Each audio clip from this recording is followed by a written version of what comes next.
My name's Jimmy. What's up, you guys? Jimmy here, back at you with another review for Heroes Reborn.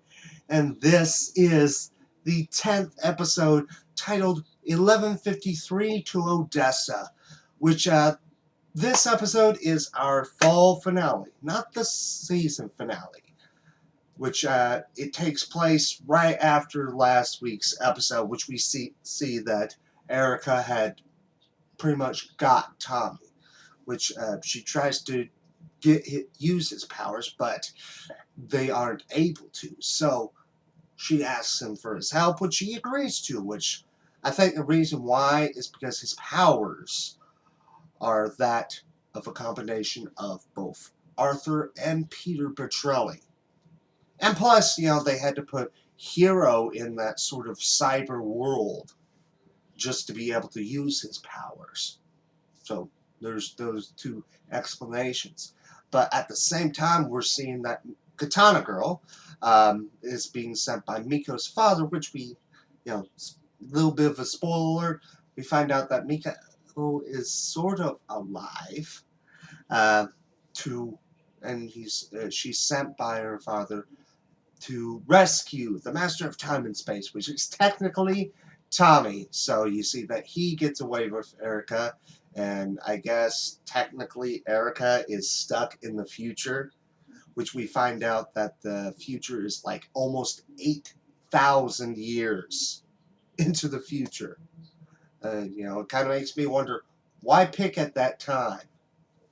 Maybe it was because the Earth was uninhabitable until that moment. That could be the reason. I think that probably could be the reason.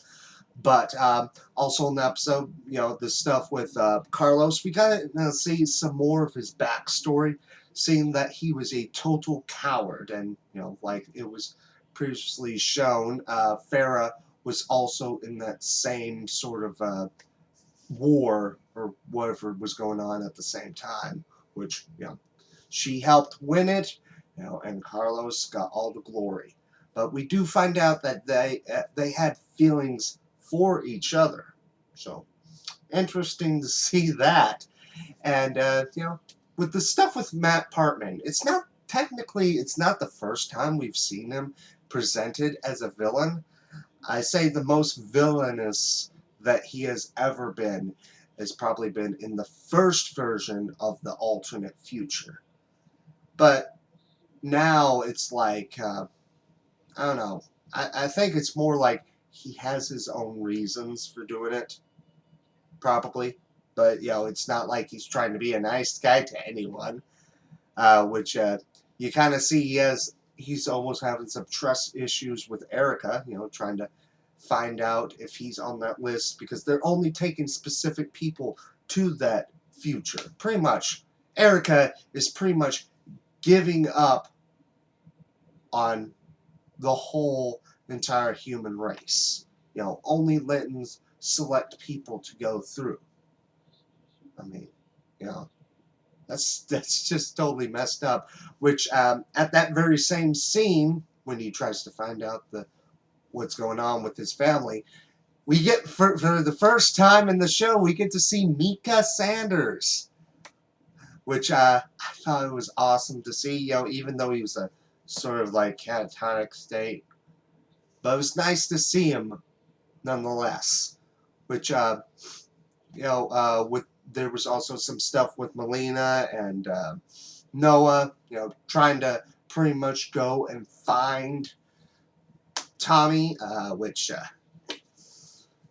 accident makes it so that it seems like when Melina was trying to save people, they make it look like they were like acting like she caused that to happen when she totally pushed it away.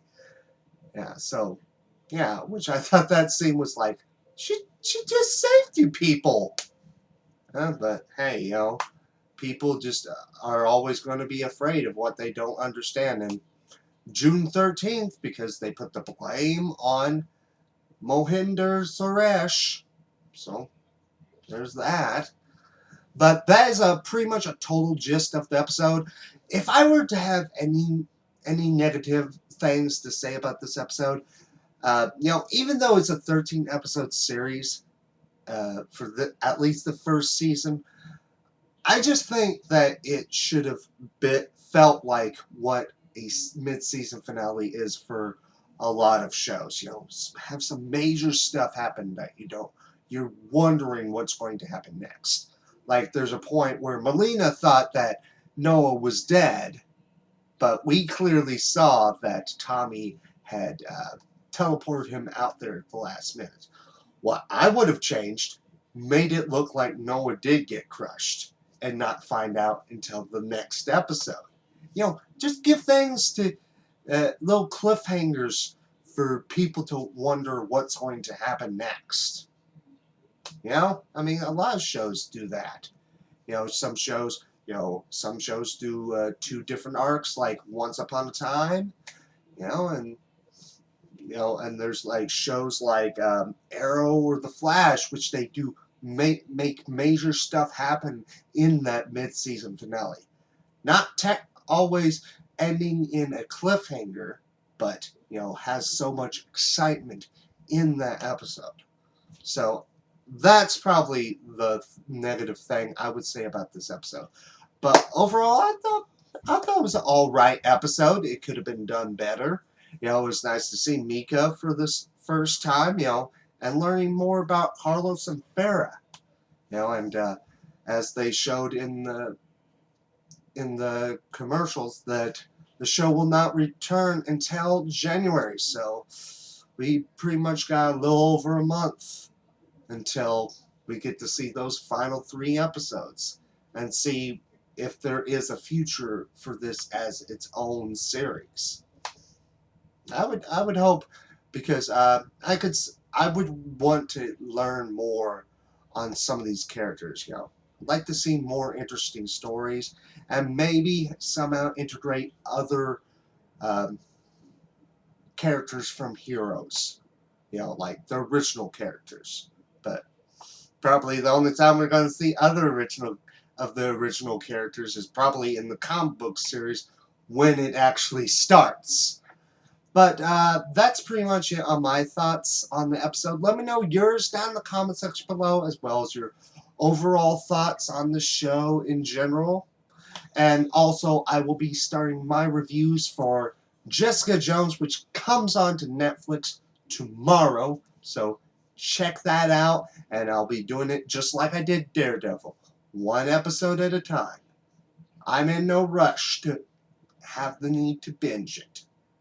But I love Daredevil so much, I'm like, I really want to go ahead and watch the next episode, because I got into it that much. So I'm pretty excited for Jessica Jones. But you can check that out on tomorrow, hopefully on Saturday, and pretty much every day I don't have some major review going on.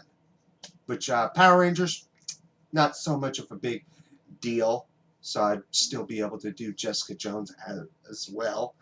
But you can check out my other reviews, past reviews for Heroes Reborn, as well as reviews for Arrow, The Flash, Gotham, Agents of S.H.I.E.L.D., all that great stuff, and more. And as always, my name is Jimmy, and until next time, bye.